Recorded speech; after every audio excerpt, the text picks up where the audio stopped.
Hello guys, welcome back to the channel. In this today's tutorial, I'm going to show you how you can turn off dark mode on Microsoft Word. Okay, let's get into it guys. First of all, I'm going to open up my Microsoft Word on my computer and I'm going to show you how we can turn off the dark mode. As you can see, my current theme is dark and I'm going to show you how we can turn off this dark mode. If you want to disable the dark mode, you can go to the setting, go to file and then select the more option.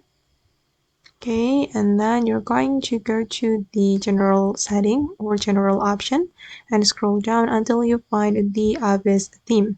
And as you can see, I'm using a black theme, and if you want to turn off the black theme or the dark mode, you can click on this option and then you can choose white. Okay, and then click on OK. Alright, and now as you can see guys, that the dark mode has been turned off.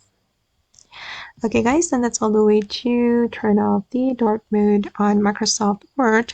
I hope this tutorial will be useful for you. Thank you so much for watching and bye!